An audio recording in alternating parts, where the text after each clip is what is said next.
I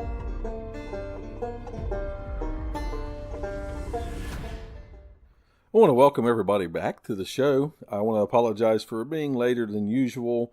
Life has gotten extremely hectic and crazy as of late, which as it does during the summertime months and such. I want to thank everybody again for all the support. I want to thank everybody for the good reviews. Talk a little bit about the changes that are being made. The podcast is pretty much staying the same, just the name has changed and the theme behind it has pretty much staying the same, but we've become a little more inclusive with opening up more areas and such, and more people to be able to come and tell and share their stories. The reason why I did this is I've received so many messages from so many people from so many different places, but very rarely has it been just this region. I love this region. All of that will still be a priority thing. If someone comes to me and says, I have this story from the Appalachian Mountain of this region and such, I'm going to take them right away as fast as I can, get set up, get an interview on, and get that episode out. I want to welcome everybody to the new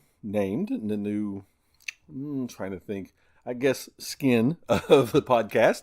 It's called Country Road Legends. Again, still going to be the same stuff. I want to preserve culture. I want to preserve your art, your music, all of it from all of rural America. I want to hear those backwood tales, those creepy tales, those campfire stories. I want to hear your paranormal stories, your UFOs, your aliens, your cryptids, anything and everything that you want to talk about, I want to hear. I want to share it to everyone and anyone. If at any time you're doing any of these and you want to come on, but you don't want people to know who you are and where you're from, perfectly fine. I work in the medical field for 20 years of my life. I understand privacy. Don't worry about that one bit.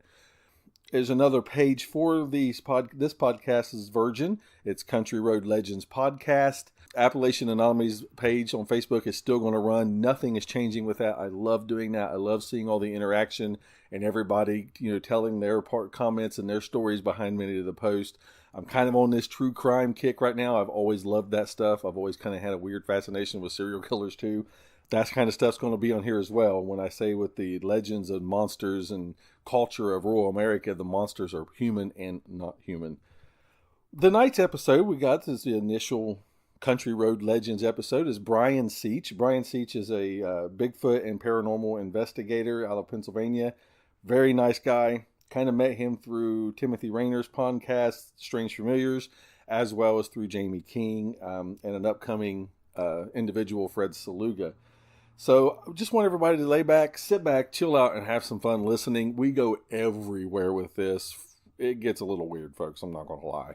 So just sit back and enjoy it. Grab a cup of coffee, tea, beer, whiskey, whatever it is you enjoy. If it's Kool-Aid, grab some Kool-Aid. But sit back, enjoy, and I hope you love listening to this as much as I love the interview.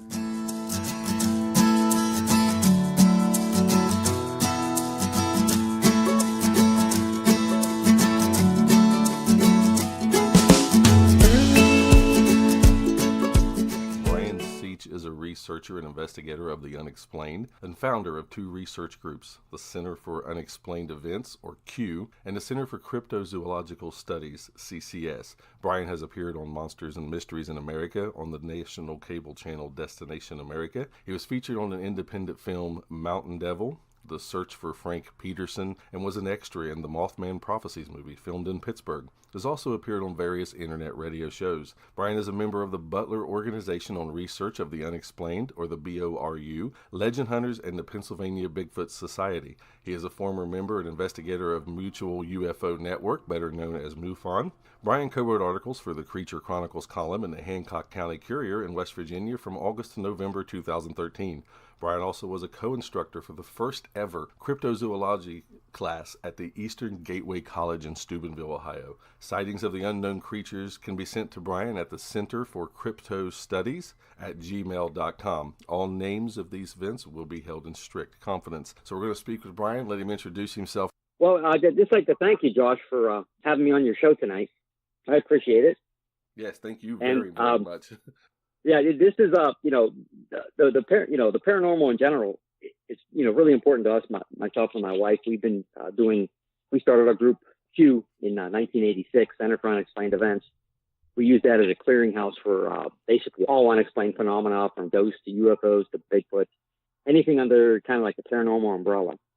So in 2012, we started our newer group, which was the Center for Cryptozoological Studies, which we basically research just any kind of strange cryptid or unknown animal not recognized by science under that group.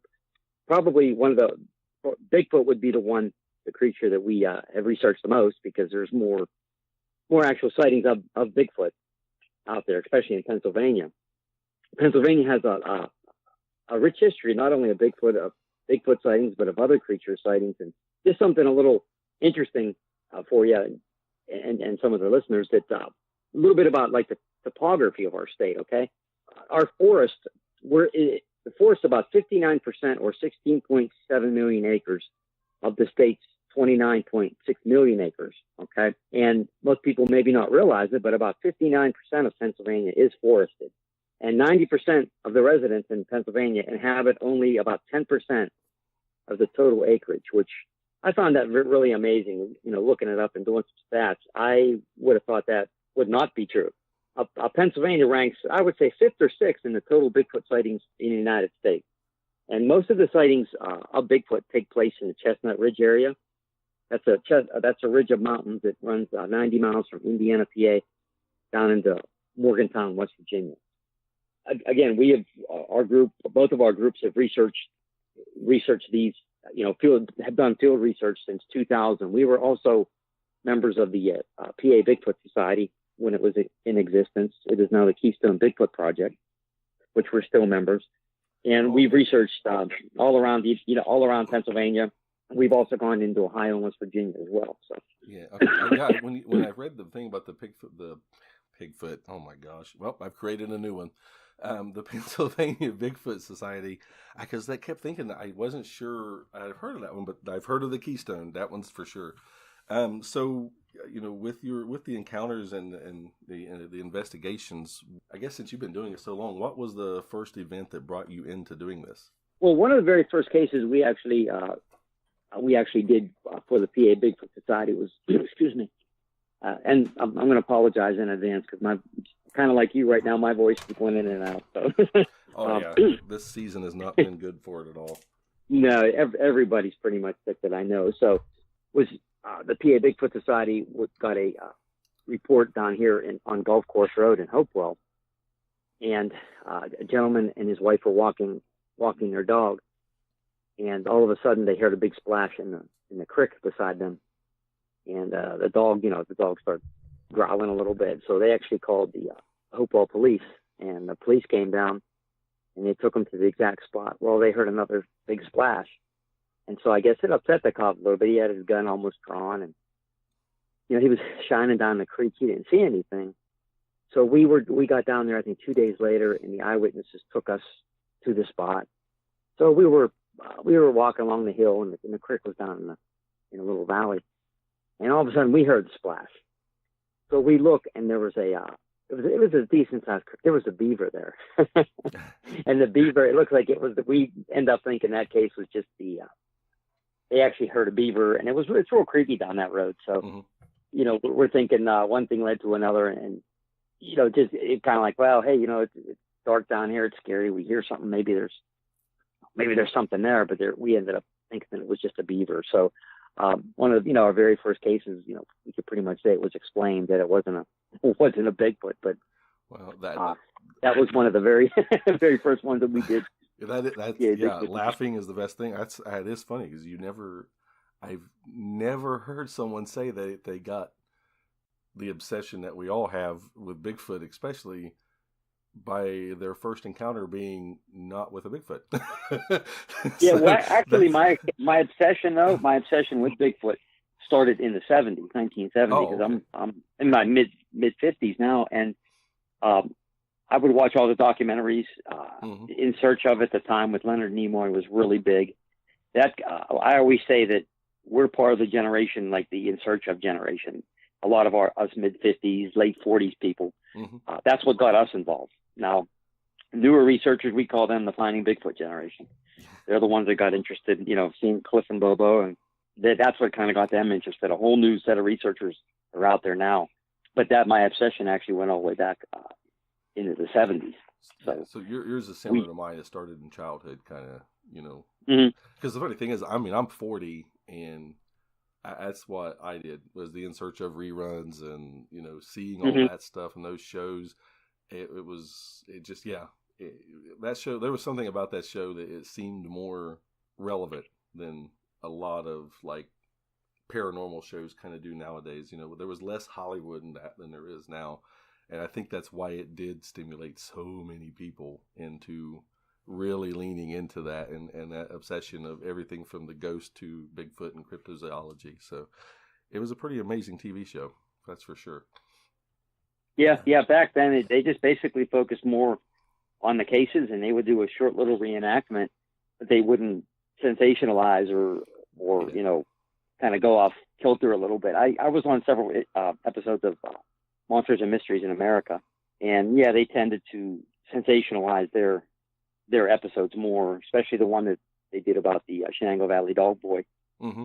I think they took kind of some liberties, and when when you do these shows, I interviewed for like an hour, and I answered all kind of questions, and that particular the Dogman story, which our organization brought to the group, actually brought to them, we had drawings and everything, and we ended up believing, which we still do, that this was actually just a boy with hypertrichosis, a deformed boy. Mm-hmm. But that doesn't sell as much as, hey, this could be maybe a possible werewolf boy, if you see Right. what I mean. Oh yeah, Yeah. absolutely, absolutely, yeah. And they do have to have ratings. They got to make their money, so Yeah. it's understandable. Well, you know what? Beautiful segue. Let's just move on into that. And Okay. let's go into the Dogman phenomena, I guess is the best thing to call it, because it did kind of come out of nowhere. I mean, I know all of us know, and most people know, that the werewolf stories have been around for thousands of years, but the Dogman idea has really kind of taken foot in just the last few years. So is this something that you guys do get a lot of reports of that you have to investigate, or do you hear that a lot, especially like in the Pennsylvania, Ohio area? Yeah, well, actually, going back to like what got us into that actual phenomena isn't our first case that we did, actually was in 2007 Mm-hmm. in Cuyahoga Falls, Ohio. Our friend Jody Cook knew someone who claims that they saw one of these creatures, so we hooked up at a Bigfoot conference in Ohio, and we got the lady's address, and we went to the location, and it was interesting that she saw one of these creatures walk. It was probably like 1 a.m, and she was driving home, and one of these creatures crossed the road, and she says it looked like the creature from American Werewolf in London. She said that it had patches of skin, was fur, almost like it was morphing like. And the interesting thing is, which would kind of set the tone for kind of some later reports. It ran from one side, the left side of the road, to the right side of the road, and there was a big power substation there. So it ran towards there, and then it ran back into the woods. So we kind of found out after, I think right now we have about 16 reports on file of the Dogman from PA in Ohio, that several of them, that these creatures are going near or they're coming from power substations. So another one we got was in Newcastle, which is in Lawrence County, Pennsylvania, where a mother and daughter they would take a walk in a local cemetery, and a daughter went into the car to wait for her, and there was a storm brewing. There was a bad thunderstorm, lightning everywhere. So the mother leaves, and she crests the hill. She goes over the hill. As soon as she goes over the hill, they start to see lightning. The daughter is in the car, starts to see lightning, and all of a sudden, out of the woods comes this 4-foot tall, like dog-like creature walking around the car. And she had a dog in there, and the dog was growling, and she was scared. Again, the lightning's starting to get worse, and then the mother comes back, and this creature just goes right back into the woods. So again, there was a buildup of electricity in the air and stuff, and all of a sudden this thing is there.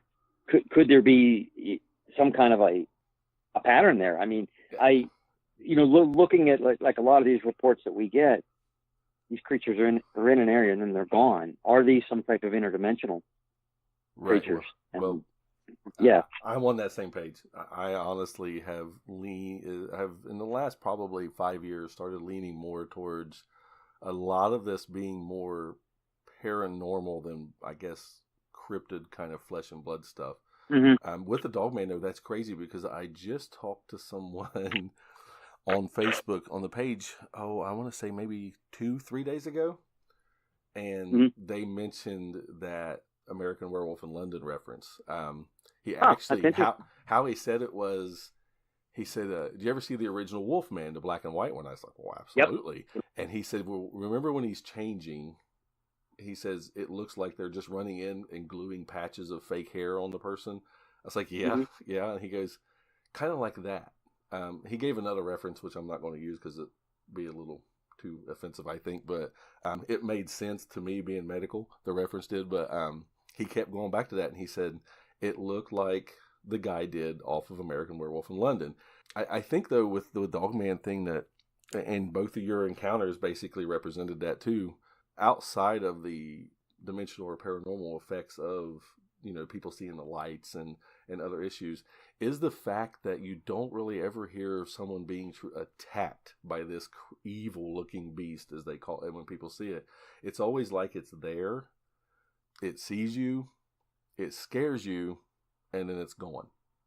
And then it's gone. Right. Yes. And then but no one, I mean, I haven't heard any. I haven't looked up attacks of Dogman, but I've never really heard one where people said they got attacked. It was always, it would do like an intimidation factor, or it would just put a fear, and then it would disappear. It would run off, and that would be it. It was, I don't know. It's crazy. And everyone always says pretty much the same thing, is that it was evil. It didn't come near me. It didn't get near me, but when I saw it, it was evil. So I lean 100% towards it's either spiritual, dimensional, or even, to get a little more crazy, extraterrestrial, or even ultra-terrestrial, I guess. But the one thing, though, that I have heard a lot, and I guess this is my favorite part of the Dogman thing, is the evil grin. Mm-hmm. Has any reports had that? Because I've read several that talk about the person said it just it smiled at them like a dog would smile, but bigger. Have you gotten anything about that in your all's reports, or? We haven't got anything that the eyewitnesses stated that looked like an evil grin, but several, when they saw this creature, it was almost like it was benevolent. It was something to be feared. It wasn't, when people see a Bigfoot, they don't seem to have this fear factor they do when they see this creature. And let's face it, a giant 7-foot upright wolf looking at you with red eyes. We actually got a report a couple of days ago, which I still have to talk to the gentleman from Summit County, Norton Township in Ohio, that he was driving to go deer hunting, and he saw this. He was about 50 feet and this Dogman creature was on the side of the road by a tree, and this creature had red eyes, and it was looking at him. Again, I'm probably going to try to talk to him today. I just got the report just recently. He even drew it a very good description of it. I'm going to ask him if I can share it on my Facebook page. Several of them, they're either yellow eyes or red glowing eyes, almost, the red almost pretending some kind of evil in it. So, right. But never have I heard the grin part of it yet. I could almost handle seeing the upright walking dog from a distance, but if it turned and grinned at me, there's going to be some clothes that need changed. I can tell you that for sure. Yeah, it's your fear factor. Yeah, fight or flight. You know what I mean? Right. Yeah, and that is the crazy thing. Like you said, with Bigfoot, it's a wavering. There's just as many people that seen the Bigfoot and were like, "This was the coolest thing I've ever seen in my life." I'm obsessed now. I love this. And then there's some people that just see it walk across the street and they have PTSD for the rest of their life. But with this thing, it is a consensus. It's evil. Everybody who tells their story says, when I saw it, it was evil. There was something. It was demon. It was evil. It was what's some of the other poltergeist? What was some of the other crazy? I mean, people come up with so many things. Now, I do say, I know that a lot of people like to lean towards the skinwalker idea. I for some reason that one doesn't work for me with it. I don't know why. It doesn't seem that it's that type of spiritual involvement. It does seem it comes from a very nefarious place. I think I could have even stood there long enough to watch it, even see it run out and then go back, and then to go back and see if it's there. Yeah, it was lightning from like an oncoming storm, and it had rained when the mother got back into the car. But it does make you think, hey, there was a buildup of that electricity, the static electricity in the air, and all of a sudden this thing is there. So you, like with some of these other strange cryptids too, you wonder if they are some kind of an interdimensional being. Do they need a type of energy to manifest or to come through, or is there only certain conditions that they can come through? we talk about portals and window areas. Now, the Chestnut Ridge here in Pennsylvania is one of the main so-called window areas in Pennsylvania. There's been a lot of UFO sightings, Bigfoot sightings, Black Panther sightings, just pretty much everything along the Chestnut Ridge. Is that a window area that somehow occasionally another dimension things can come through? I know that actually, like the government allegedly now doing some top secret Pentagon projects were revealed between 2007 and 2012, and it was called, I'm reading this, so the Advanced Aviation Threat Identification Program. Yep, that was the UFO studies they did that they said they weren't doing. Yeah. And what's interesting about it, there was 38 projects. I just want to read 3 of them to you, okay? Invisibility cloaking, okay? Transversible wormholes, dark energy, and the manipulation of dimensions. So if they're doing some research on it, they just may be doing research on something that they believe is happening. Maybe they've already figured out that, you know, there are some of these strange things. There's time distortions happening and things are coming through. And boy, if something ever would open up and stay open, who knows what's coming through. I mean, I don't think it's that much of a stretch to see why that they are looking into this. Yeah, well, I mean, what was it? There was a show on Netflix. There's a show on Netflix. The Department of Energy Secretary. What's the show called? Oh, Chelsea. I think it's called Chelsea. Now, I don't watch the show, but I heard this, was listening to this somewhere else. And, of course, being that hers is a Netflix show, she had the Department of Energy Secretary at that time was, I can't remember his last name, but I know his first name was Ernest or Ernesto.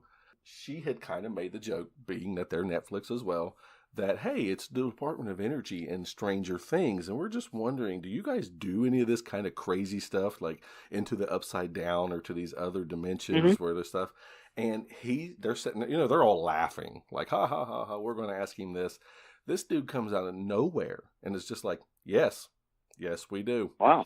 And he started going on and telling them, and her name is Chelsea Handler is her name. And she's referring to the Upside Down, and he's like, well, I can tell you, you know, first, I've never seen the show, things like that. And secondly, he says he believes that the fictional, now I'm reading this part just so everybody knows, I believe this fictional DOE laboratory was operating in the 1980s. You can draw any reference you need from that. Third, I will note, we actually do work in parallel universes. This is from, his name is Ernesto Moniz, M-O-N-I-Z, which basically floored them at that time. If you hear it, you can look it up and hear the audio. They start doing that like, hey, oops, kind of laughter, you know, like we weren't expecting that. We were expecting you to make fun of us and make fun of the show. Excuse me. So he continues to say, we're a big supporter of very basic science, and this includes trying to understand the basic particles of nature and the structure of the universe. Physics looks at things like higher dimensions, more than the 3 dimensions, and a parallel universe. And I mean, out of nowhere, just on some goofy talk show on Netflix, he comes out and basically says, yeah, it's there. The thing is, outside of hearing it on some shows and just by a fluke of a search, who's going to hear that? Nobody cares. You know, everybody's so worried about this political stuff that they're missing these important comments and statements that are made like that. And like the thing you just read, I mean, I've read most of that report that they had said released. I didn't even catch that part. So it's, yeah, I don't know. I always tell everybody, you know, don't believe in magic if you don't want to, but this world is a magical place. And just as Einstein and them said, technology to a lesser culture is going to look like magic. So what they're doing is magic in essence anyway. So, but yeah, that's just crazy you mentioned that, because I was talking to someone about that story the other day. That's why I was able to pull it up so quick. Well, it would make sense. I mean, let's face it. If you're talking about something that could threaten national security, heck, even maybe the whole world. I mean, wouldn't it make sense that they're studying it? I mean, I don't think that's a stretch. Yeah. I'm a big I'm a big like Godzilla monster fan, things like that. And I don't know if you caught. Well, you're on my Facebook page, so you probably see all the crap I put up. So. But There was a movie out called Pacific Rim. Have you seen that movie? Yeah, I haven't seen the second one, but I love the first one. Yeah, and the second one's pretty good too. But in that there is a kaiju or monsters come from this other dimension, and they're coming up through the ocean floor, and they have to blow up that entrance. Now, as far-fetched as that seems, if because like the CERN, the super collider, they're doing that, and who knows what they might accidentally open something that we can't fix. I mean, well, this may sound ridiculous to a lot of people, but if you look into it, is it that ridiculous? Well, and with CERN, which is just so everybody knows, it's in the generalized area of Geneva. It's a large hadron collider, particle accelerator, basically. But they've actually come out and said that they're trying to open doorways and open things to see what's there, just to get a glimpse. I mean, they have stories of their own that those scientists have said, we just don't look, is how they say it. When it happens, we don't look at it, because if we don't see it, then it doesn't exist in our reality. Well, to me, that's I don't have a better word than asinine, honestly, because that would be like me having someone run into my house with a gun. I'm like, well, if I just don't look at him, he can't shoot us, But yeah, speaking of CERN, anyway, thankfully they've shut it down at the moment. But starting, I think it's either later this year or next year, they're supposed to be kicking it back on at don't quote me on this, everybody, but I think it's up to 2 to 10 times more power, which is scary, terrifying. I could sit here and talk about that all day. So okay. But another thing though, real quick, as far as we talked about interdimensionality and things like that. What about how does space weather, solar flares, things like that? How does that affect that? Because we're being bombarded by radiation and solar rays and things like that. Maybe that could somehow open up some of these dimensional rifts, or and maybe some things can come through. I think there really should. A lot of these researchers should actually look at that angle too. But certain researchers, hey, Bigfoot's just an ape, okay, and that's all it is. And, yeah, I agree. I think the problem is the fact that you have so many stuck. What's got to be just an animal. This other stuff doesn't exist. But it's at the same time you're saying that, and you're looking at something that your science tells you doesn't exist. And at the same, so you're looking at paranormal, but a lot of people don't want to put cryptids in that paranormal category. But it's paranormal is just anything outside of the norm. The status quo norm. So, and it really dumbfounds me on that, with the idea that we can't come together and be like, here's all of the theories. Let's come up with a way to test them all. And instead, people like you, me, like Timothy Renner and several others, Josh Kutchin, it's well, you guys are a little weird. If you didn't have the people who thinking a little bit outside the box like you guys are, there's only so much study you can do, because obviously in how many years have most of these people been trying, we don't have a body. We don't have anything but basic, word of mouth evidence to study per se. So, why is it such a bad thing that maybe this is a different reason why you can't? Why is it that people see Bigfoot? Some of them feel like it's telling it in their head. I mean, doctors, lawyers, police officers have even said, I felt like it said something to me in my head, and I felt at peace, or it made me feel like in my head it was saying, you need to just go away from here. This is my spot, kind of thing. And, would a true flesh and blood animal be able to do something like that? Of course, we don't know for sure, but it's not something that's the norm for that and everything. Yeah. But back to the I'm glad you went this way. I love the paranormal side of it more.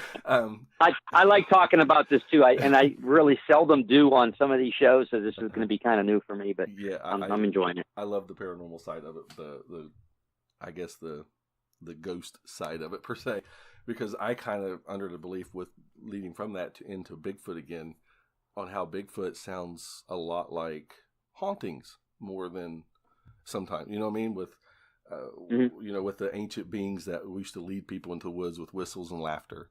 Well, how many reports do you hear that, I was standing outside in my woods and I heard something whistling, but it wasn't a bird, but something was whistling that was kind of sounding like the bird. And I just felt like I wanted to go in there and look at it.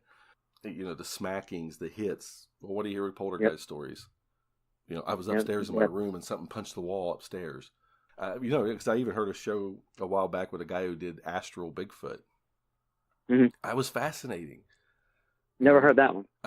Well, his whole story behind it is he sees them all the time, but he doesn't see them how we see them. He sees them as almost like you ever seen the movie Cocoon?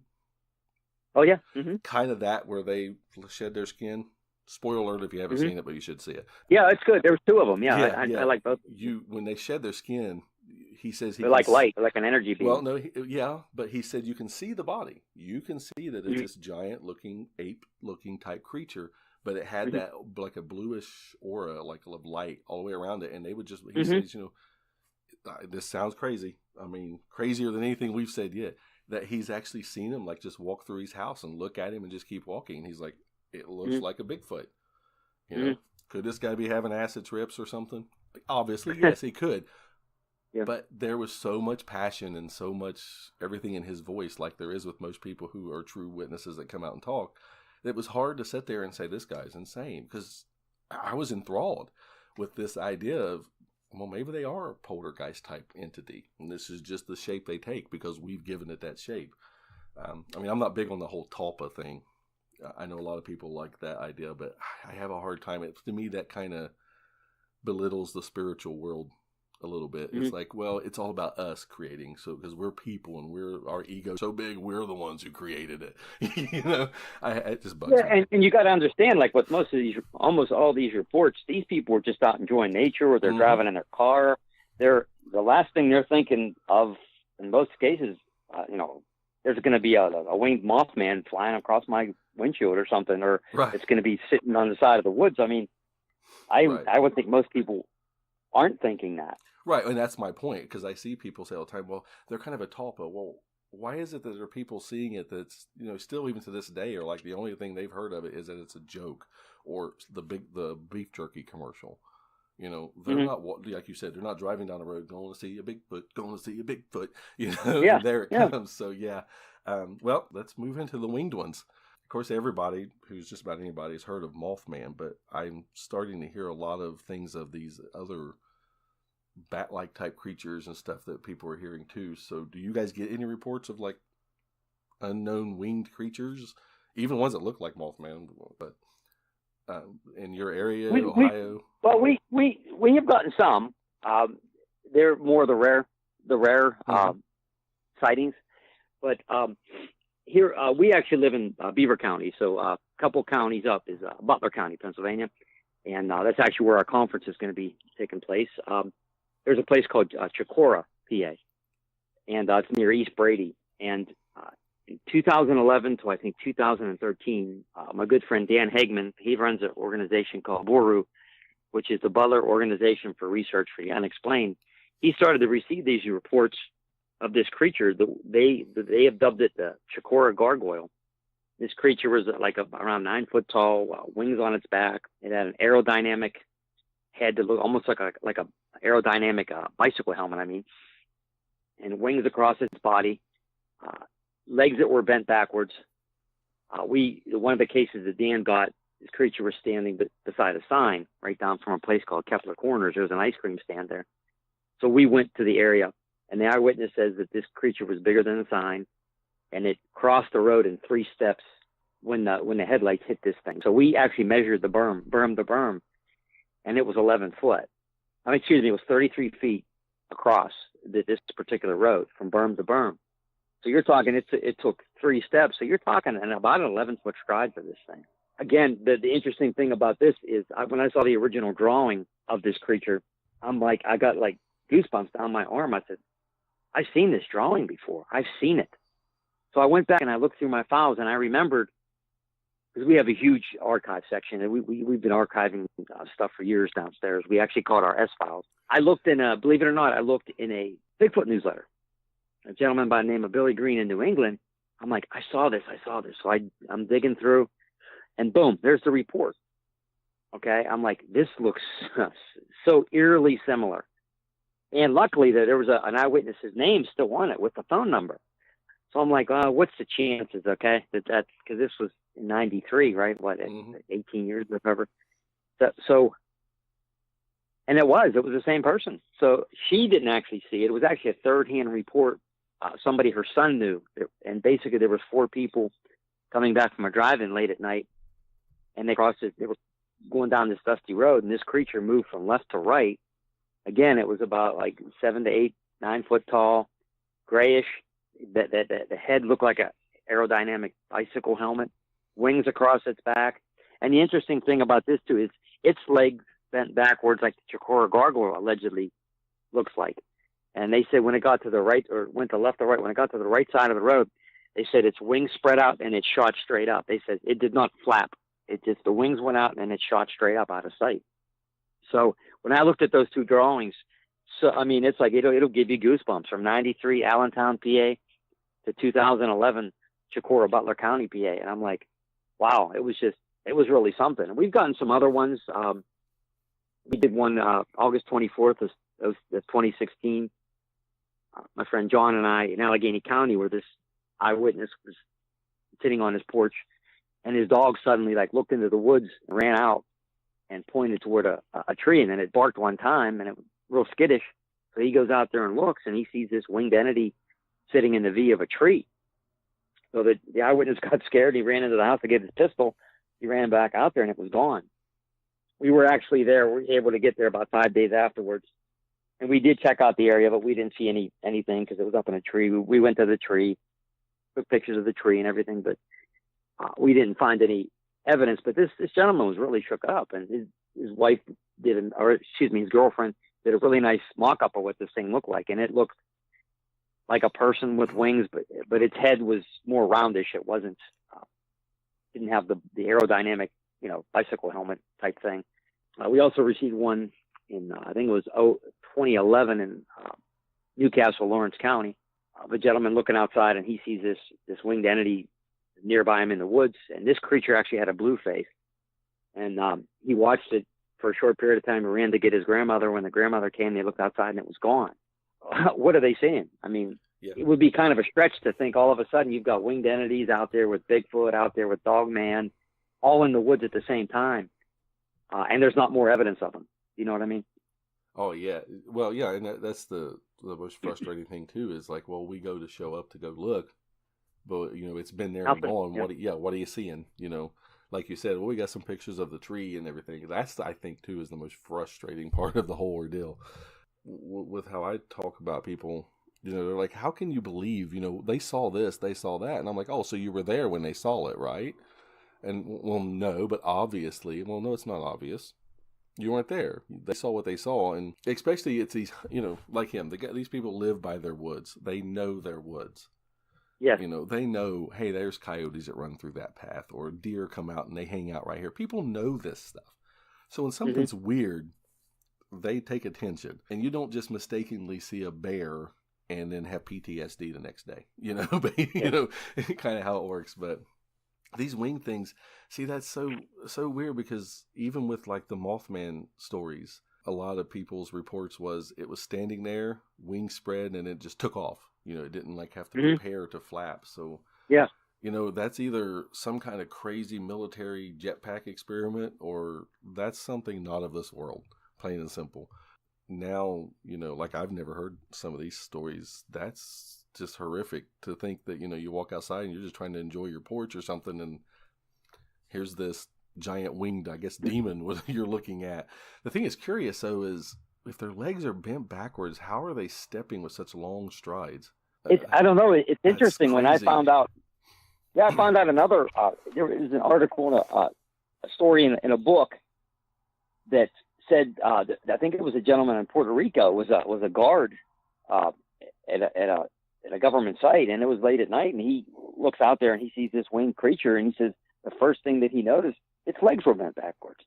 Again, another one that's kind of like a chicken, and the eyewitnesses, apparently driving down in Allentown and even in Chikora, said that it almost walked like a chicken. Like, how a chicken walks really weird? Yeah. It's a really weird type of walk that these the people who've seen them walk, they said it's really weird. The legs are bent backwards and the thing walks like a chicken. So I don't know. I'm going to try to do some talk to some bird experts or things like that, and say, how would an entity with their kind of like their legs that were bent backwards, is that because they're so top heavy with the wings? I mean, would your leg have to be structured like that? I'm not an anatomist or whatever. I don't know, definitely. But it's something that I think should be looked into a little bit. Yeah, absolutely. Because it does. When again, going back to like the witnesses and stuff, you got people who's going to say, well, these people are just crazy. Well, okay, if they're crazy and they're from all these different parts of the state and the world, what, they call each other by accident, and come up with the same idea of backwards legs. Yeah, those are insane. Those are almost terrifying to just think about seeing, because and again, it's that whole idea of one and done. I saw it, there it was, going, or I went to get somebody, and before I got another person, going.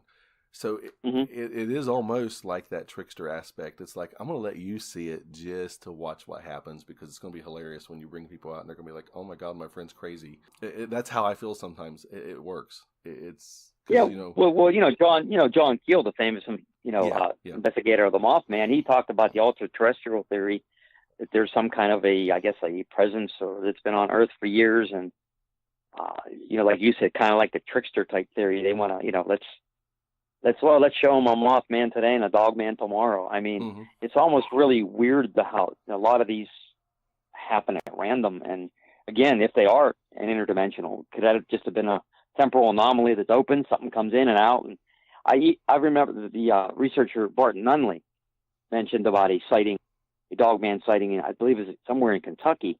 It was during the day, and a farmer is out in his field, and he looks over and he sees a shimmer, sort of like you would see on a really hot day driving down the road. That mirror, that shimmer right above the road. And he says this Dogman creature stepped out, and it kind of looked around, and it sniffed the air. Then it saw the farmer, and it just stepped right back into this thing and disappeared. Now, if you want to talk about an interdimensional entity, I don't know what more you could say about that's what would happen. I believe. Fine. Well, now on a hot summer day, I'm not driving down the road. We're walking everywhere. It is really weird. I think if you look, you really got to do research, try to find some of these really weird. The people have actually seen them coming in and out. Now, I know the Skinwalker Ranch, they had one where there looked like it was a portal and a Bigfoot type creature came out of it. So again, you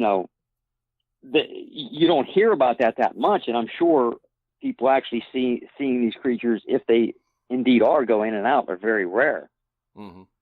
Yeah, well, actually, I think that's one of the first ones I've heard that was a daylight sighting. I was actually going to bring that up. Was why is it too that we Bigfoot? Yeah, my experience was in the daytime. The Mothman stuff, people seeing him at all times of the day, but the Dogman, you really never hear. Day. It was crazy because earlier you said, well, 1 a.m. This, and it's usually that. Of course, then there's a joke now, which it really frustrates me because YouTube's kind of made it a joke, the 3 a.m. theory. And I always tell people, doing the 3 a.m. theory isn't our version of 3 a.m. Our 3 a.m. wasn't the 3 a.m. when this was the big witching hour. I'm going back, and I hate this because I'm flipping all over the place, but you got me into the paranormal side of it, so my brain goes all over the place. No, that's fine. That's interesting. Going back to the Dogman thing, you said the cemetery. That one gets me because you hear a lot of stories where people say they've seen Dogman in cemeteries. They've seen them. I read Bigfoot one too, yeah. Yeah, and I read one too with the Dogman, that there was one that looked like it was actually like not really using a shovel, but some kind of a tool, and was digging in a grave. I've heard about that, yeah. Yeah, and the person seen it, it turned, it gave them that look of, I'm evil, I can't touch you. That's always, I've read some where they said that they felt like it couldn't hurt them, or it wasn't allowed, but by God, you're going to know I can. It was kind of the idea. Yeah. And then they saw it, they took off, they come back, and it was gone. And it was gone. But it was digging graves, and I've heard a lot of them, especially the Dogman, in graveyards. Like, it can't eat us, but I can eat that guy. I'm not hurting anybody. I mean, it's weird. Yeah, it's another weird aspect of a very weird phenomenon. Yeah, this stuff is just the farther you go. I mean, I kind of live in the rabbit hole a lot, and a lot of people. Luckily, where I work, there's a lot of people that are very open-minded, and they let me talk. See, I get to thinking about this stuff and my brain just locks up and is like, no, let's go back to creepy. The idea too, when you were talking about like Chestnut Ridge and these ordeals, you know, a lot of this area, pretty much all the hills and mountains came from the formation of the Appalachian Mountains, from the Ice Age when the glaciers were pushing. And the thing about that to me is, you know, I have people say, well, why is it always just this? Or why is it always here and always here? Well, like you said, I mean, Pennsylvania, Ohio, West Virginia, these 3 states are huge locations for cryptid sites, for paranormal, for ghost stories. You know, I mean, some of the biggest ghost hunting places in the world are Trans-Allegheny. You know, they're in this area. And, you know, again, like you said, using the energy, what better way to conduct energy than how many billions and billions and trillions of tons of iron ore lives in these mountains? And, that's you know, true. to pull and to conduct. Of course it's going to happen. The occult, the witchcraft, everything has always pulled itself into the regions of these foothills and these mountains. And there's a reason. There's an energy. There's a conductivity here that it doesn't surprise me that it does work that way.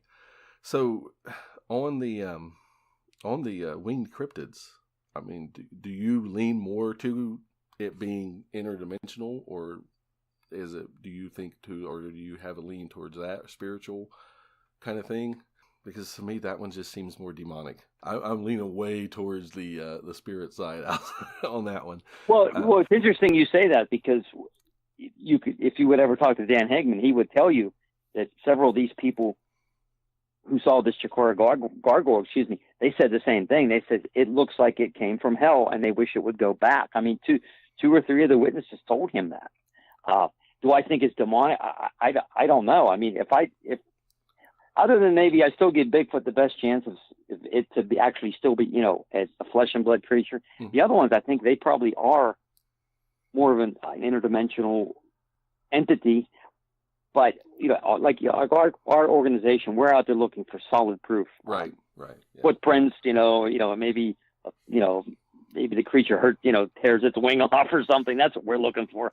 If you find it, as a cryptozoologist, as a cryptozoologist, this is what you're looking for. You're looking for physical evidence of a physical creature. Now, that doesn't mean that we think these creatures are all physical, but you have to approach all of these subjects, to me, scientifically, and then see where it goes from there. Yeah, that's how I am. Though I do lean more towards the paranormal aspect of it. But it's like I tell people all the time, they're like, well, no, it's got to be flesh and blood. Well, it's like, okay, do you believe there's demons? And they'll say, well, yeah, I believe in demons. Well, they're saying, but demons aren't physical. I'm like, are you sure about that? You know, how many stories do you have of people getting grabbed, picked up by a being that they're looking in front of them, and they know it's a poltergeist type demon activity, and getting thrown across the room? You know, that was a physical touch. You know, how many times have people said they've seen like what looked like clove hoof footprints through their house? That's a physical thing, you know. Yeah, like you said, you have to have an open mind and see it from all aspects. I agree though with what you said about Bigfoot. I would love that to be physical, like an actual flesh and blood kind of, I guess monster would be the way to put it right now, is how a lot of people see it. But the behavior just doesn't fit. You know, the ecosystem doesn't seem to fit. Yeah, the woods, especially in these regions, because we're very wooded still, are a good hiding spot, you know, with natural camouflage. But at the same time, there's a difference between, my fur camouflaged me into the thicket of the woods, to the fact that literally 2 or 3 steps and the person just sees nothing. You know, no leaves moving, no branches being bumped into, no brush, no footstep sounds. You know, and like the stories where they walk through the snow and the footprints just stopped. Yes, we've gotten that in Pennsylvania. One of the gentlemen who is a member of our group is Dr. Paul Johnson, and he's written several books on that, you know, on the Bigfoot subject. And the one, you know, he goes into the quantum aspect of this thing. You know, unless somebody's seeing it, the creature's not really there. And, you know, where does it go? Like my friend Fred Salugo, who he's hopefully going to be on one of your shows here, that he goes, where do they come from? Where do they go? Yeah, I really hope so too. Me and poor Fred. Yeah, I'm sure he'll work things out. He would love to be on your show. I know that. Yeah, I'd love to talk to him as soon as he said MUFON. But yeah, we were both investigators. My wife and I, several years back with MUFON also. So I was just going to go there with that. We kind of use it to go in was, you know, I don't want to do a lot because your stuff on the cryptids, you know, really fascinated me from Tim's show. And I was like, I have to talk to him, you know. You know, you and Doug were two people that I really, when I heard you, I'd known of Doug for a while.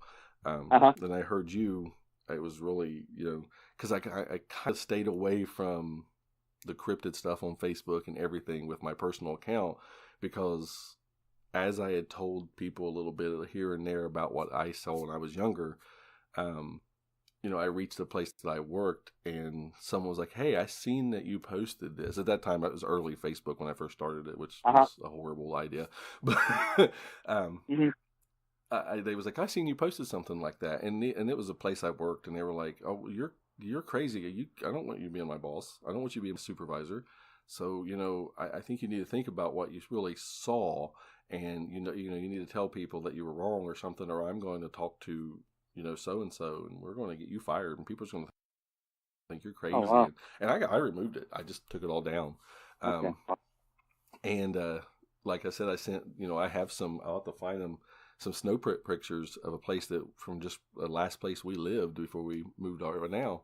We would hear little things out back behind this little house, and the way the house was set up on the land, it was flat, and then it kind of went up about, I don't know, probably 20 feet back from the house, had like this little, I guess, hump, but it was about 5.5, 6 feet high, and then it went to a flat field again.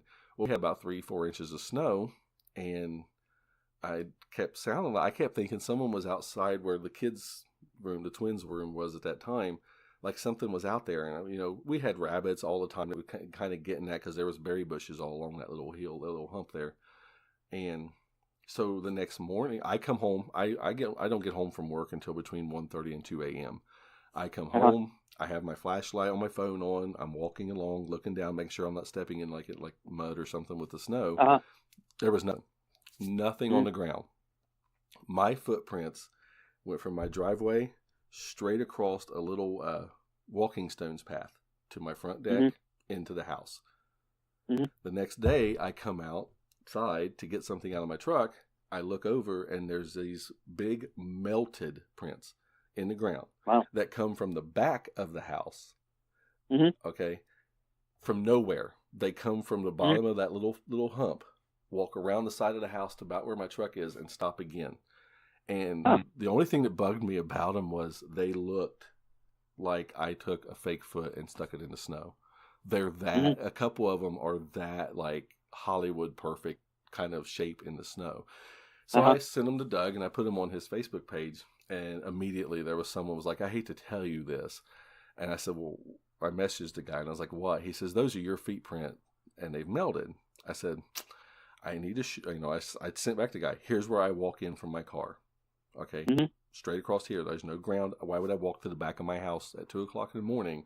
You want to go to bed. Yeah, it's an hour and 10-minute drive from work. I'm not going to come home like I want to take a stroll out back in the middle of a pitch black night. You're right. Out there, it was out living around cow pastures and stuff.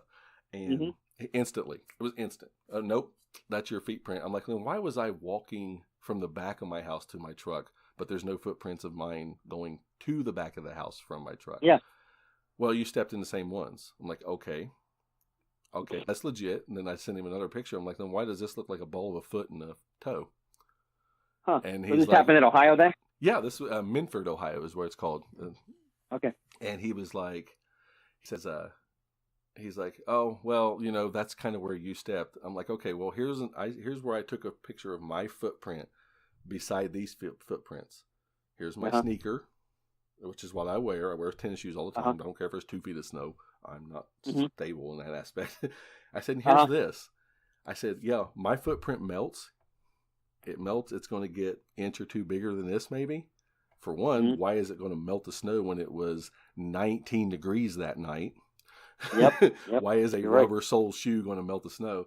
And I said, and for 2, this one is about 4 to 5 times width and length of my shoe. Wow. And I have a size 14, E width shoe. I have a big foot. and not the kind of pun. And again, but it was constant. Nope. And I'm like, done. Took him down off. I deleted the post off of his thing. And Doug knows this. We talked about it before, and because he remembers them. But I'll shoot them to you and let you see. You can see too. Yeah, I'd be interested. Yeah, thank you. I'd like to see them. Yeah, that'd be cool. But again, and where I was going with that, because again, like I told you, I ramble, is fact that I think the reason why we don't have more and more and more going on, why we don't have good pictures, or why we don't have good video, or why we don't have, because there's people out there, I believe, that have it. I believe that there's someone... I do too. I've always believed that. I believe there's someone sitting there with a 4K HD video of a Bigfoot walking through. Heck, the thing's probably even staring at him, making teeth marks, waving, doing whatever. But they're never going to show it, because in this community, in all of the cryptid and paranormal, people are so focused. If it's not my evidence, if I'm not the one who found it, then I'm not going to say yours is good enough. So I said, well, you're a perfect example there. What you did, and I've said that too on some shows. I said the same thing. I'm like, you know what? I think there's some great deer cam photos. I think there's this and that, but they don't want to take the ridicule. And a lot of people in the Bigfoot community, they're like sharks. If there's blood in the water, they're going to attack you. It's like first thing they want to do is say, well, it's not real, blah blah blah blah. And some people say, you know what? I don't want to deal with this. Yeah, exactly. I'll give you a quick little example. We were actually up at a flea market in Butler, okay? And I had some stuff about, have you seen anything up here? Well, this one guy says, hey, I know where Bigfoot lives. I thought, oh, really? He said, yeah. He goes, I'm not telling you, because you're going to come and kill him. I'm like, sir, I said, I'm a no-kill researcher. I'm not going to come and kill it. And he goes, besides, we kind of consider him like he's ours. I'm like, okay. But I got mad when he says, you people. I'm like, and to be honest with you, anyone who's like in our big circle, there's not one person who's out to kill this thing. Yeah. So I don't want to hear that us researchers are out to kill him. Now, yeah, there's going to be people that want the body, the specimen. They want to make the money. Hey, look, here's a Bigfoot body. But we're not like that. And most of the researchers I've ever dealt with in our whole careers here do not want that. So that's, the guy was full of what. I was really angry at him, Yeah. And I agree. I'm about, don't kill it. Don't go out to kill it. But, the unfortunate, evil is too at the same time, until there is a body, no one's going to believe it, which in general sucks too as well. I don't ever want to be a part of group. That's why I was so upset about one of the TV shows. That was it, Hunting Bigfoot, I think was what it was called. Or Killing Bigfoot or something like that. Yeah. Okay. What you're going to cause then is a bunch of guys going out to the woods ready to shoot the first thing that walks by. For one, you're going to put that danger out there, and two, if we do have to shoot it to get a body, I would prefer it to be more of the fact that you were defending yourself, not that it was out there eating and then you shot it in the back of the head. I agree, 100%. Now I'm fine with hunting. You want to go kill a deer? Yeah, me too. I love deer meat. Bring me some. I'm good. But in this aspect, that's how I feel about it too. But and that's my thing. I put a picture up. What do you get? Too blurry. You CGI'd it. It's blurry. Yep. You faked it. Or, okay, well, I have this picture. Look at it. It's like high def. Too good. Too good. Too good to be true. Yep. Too good to be true. Yep. You CGI'd it. Hey, and just as a hypothetical situation, I work at McDonald's. I would like to know where you think I got the thousands of dollars to buy CGI equipment to do this. Yes. Or the video. Here's a video. Too grainy. That means you faked it. Yep. It's too grainy. It's easier to fake. So you put up a high definition video. Too good to be true again. Yep, that video is too good. Yep. We can see it. And it's just like, okay, what do they expect people to do? You have them all the time. We need good evidence. People put good evidence and you destroy them. Some random dude takes a picture on his phone. It comes out clear. How many of us have CGI on our phone? Augmented reality apps look like augmented reality. They look like a cartoony type. Even the best ones that have like a person still are blatantly obvious. That's what it is. Yep. So that it blows my mind. That's why I love talking to like you and Doug and Jamie and the ones that I listen to a lot with like how Tim looks at it and even Clint with OK Talk, who I know is random with his episodes and stuff. It's been a while, but I like the aspect of we weren't there, we didn't see it. This is amazing and interesting. Please, I want to talk to you about it. I want to give you a place to get it off your chest. Someone who's not going to look at you and tell you you're crazy or say you saw a bear and you know you did. Mm-hmm. so yeah. A lot of people consider, they say, hey, you guys are like therapists. I'm like, in a way we are, because you didn't want to see this. You have to get it off your chest. I mean, you have to tell somebody, and you're not going to tell your local coworkers, probably laugh at you, but you tell someone who could tell you. It's like, you know what, somebody saw something like this on 2 years ago, a mile down the road, and that validates what they've seen also, and I think it helps them. Oh yeah, definitely.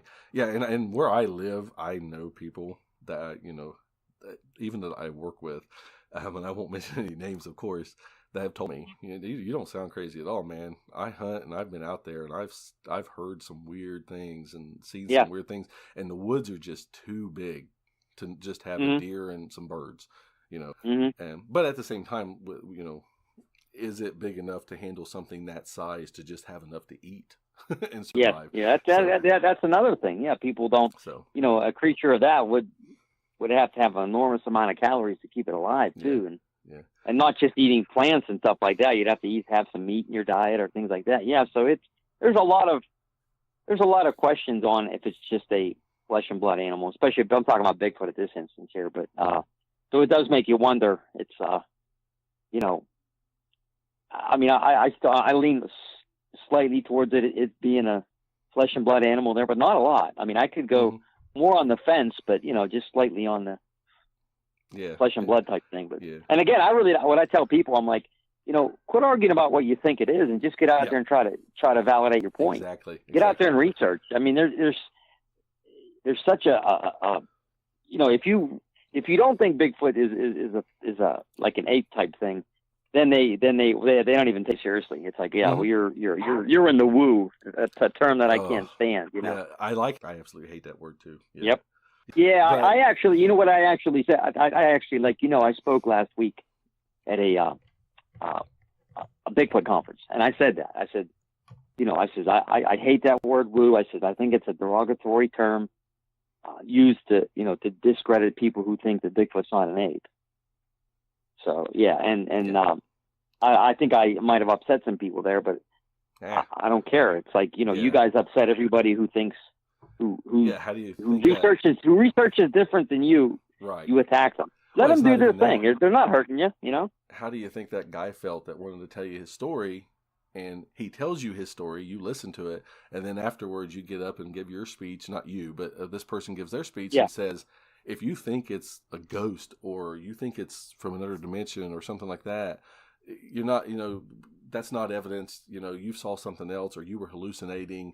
How do you think that guy sitting in the audience that just got done telling someone he thought he could trust with this story, how do you think he feels? Now, he may have video evidence of a portal opening, it's stepping out of it. He's never going to show that now. He's crazy because you just made him feel that. He's going to either get up and leave when you're done talking so he doesn't stand out, or he's never going to talk about it again, and then he's going to have other issues coming down the road from us. So I don't know. I've never seen outside of the healthcare field that I work in, not the facility, but the field, a more group of people that are always seem like they're just out to get one another. And I don't get it. I don't get it at all. None of us talk about this, do any of this to get famous, No. And the people who are famous, it's harder to me to believe them than it is, like the really famous that's on all their TV shows and on every TV show here and on everything and are paid hundreds and hundreds of thousands of dollars for every episode and stuff. Yep. It's the people who are down to earth, who are willing to go out there and see their own, who are willing to sit down with, Mr. Jenkins from down the road and be like, dude, I'm going to sit here face to face. You can see if I'm judging you. Tell me what's going on. What are you seeing? What's happening?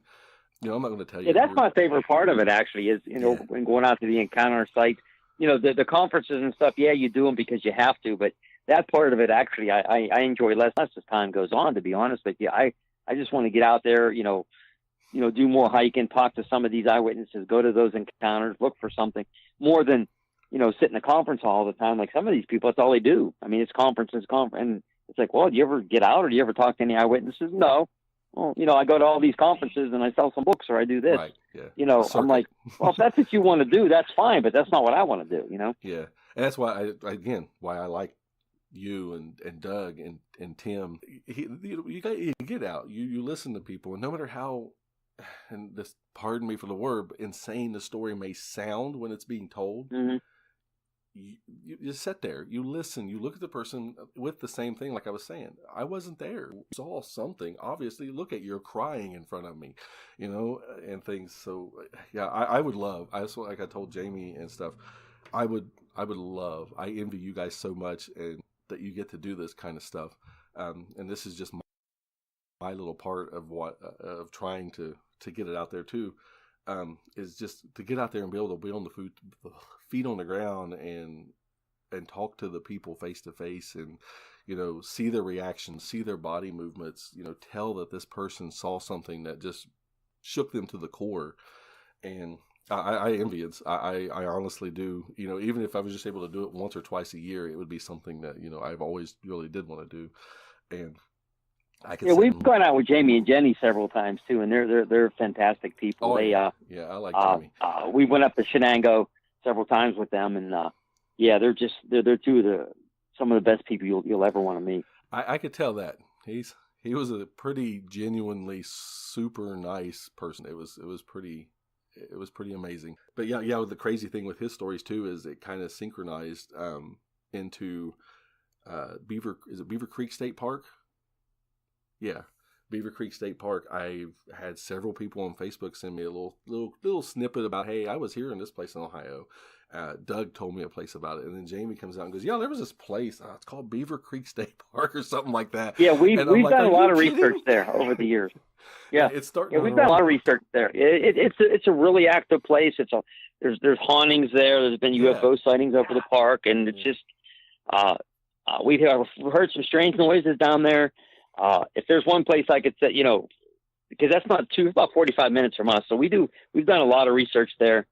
It's probably like, maybe the third or fourth hottest spot in Ohio, actually. So it is a great place. And honestly, the funny thing about it is, I thought I knew the spots in Ohio, and then this come up, and it just keeps coming up to me. Yep. So, and it's not that far. I think it'd be like a 2.5 hour drive maybe from where I'm at. So this is kind of something that I may work on getting up there to go see, and maybe meet Jamie and some of you guys up there too. That would be even more awesome. Oh, we could take you to some of the better areas up there. We actually had a rock thrown at us at Beaver Creek State Park. It was about 4 or 5 of us there that day, and there's a big hill. There's there's a place called Gaston's Mill. There's a little trail down there, and we were walking the trail, and one rock came and hit a pond right next to us, and so we hurried up and ran up the hill. We didn't see anything, but I mean, it was a definite. One of our friends, Kerry Rupert, saw it coming in the air and plop down. Yeah. So somebody or something threw it. We can't say it was Bigfoot because you didn't see who threw it. Right. But yeah. Yeah, no, that's definitely a goal. Well, Brian, this was as great as I thought it would be. It was absolutely fun.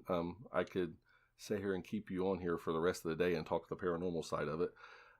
Luckily, I have a wife too, and kids that enjoy this stuff with me, so they like to watch the videos and things. Now they're more afraid of it than I am. I've had a very active life from birth, just because of the way I was kind of brought into the world in an emergent and dangerous way, I guess would be how they do it to say. But I've really enjoyed this. I mean, as much, if not more than I thought I would. I love your stories. I really do hope to get out and meet a lot of you guys at some of these conventions and stuff. So at this time, if there's anything you'd like to say, tell people where they can see you, come and check you out, email addresses, websites, anything you do, I'll also put in the notes and stuff. Just kind of let everybody know where they can contact you. Well, yeah, first of all, I'd like to say, thanks for having me on. It was fun. I hope to meet you out there in the field someday or at one of our conferences. Absolutely. One of the easiest ways, probably, we have 2 Facebook pages, a Center for Cryptozoological Studies and Center for Unexplained Events. You could check both of those out on Facebook. message us. You can message us through those too, or you can send, if you've seen any type creatures in, Ohio, Pennsylvania, or wherever, it's Center for Crypto Studies at gmail.com. And we, all names are anonymous. We never use names. We'll just get the encounter out, but not maybe an exact location. So you can come to us in confidence, because confidentiality, we realize that, most people do not want their names out, which I can see why. Yep, absolutely. So we look forward to, meeting you someday. And I do thank you for having us on your program. The honor's all mine, man. You said you had a conference coming up, right? Yes, that would be April 6th in Lindora, PA, Butler County. Admission's $15. And this is the 12th year. We're the biggest and longest running paranormal conference in Pennsylvania. We have John Tenney, Jeff Walmsley, Amy Perry Lane, and Shaitan Noor, and also Carrie Trent Haggard, talking about UFOs. So we have a really great lineup. We have over 40 vendors there. It's one of the biggest. We hope to see everybody. Man, thank you so much. It really was an honor to have you on here. This was great. Oh, yeah, I had a blast.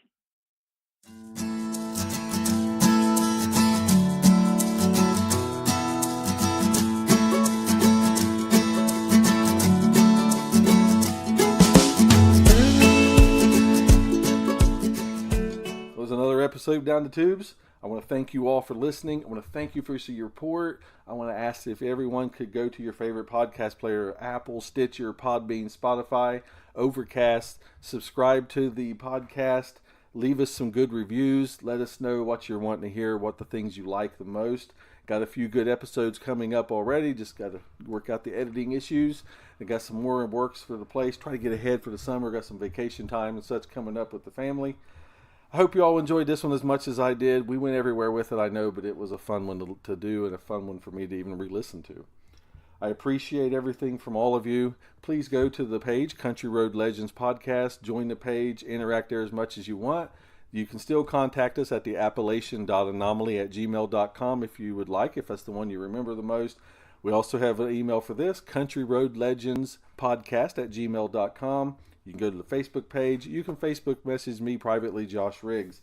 If you have any stories you want to tell, I don't care how crazy you think it sounds, or even if you're crazy, you want to come on and tell a good story, we want to hear it. Just shoot us an email, shoot us a message on Facebook, either one. I'll get back with you as soon as possible, and we'll work that thing out as best we can. I hope you all enjoyed this. I want you all to have an amazing night, an amazing day. Be kind to each other and enjoy life while you still can.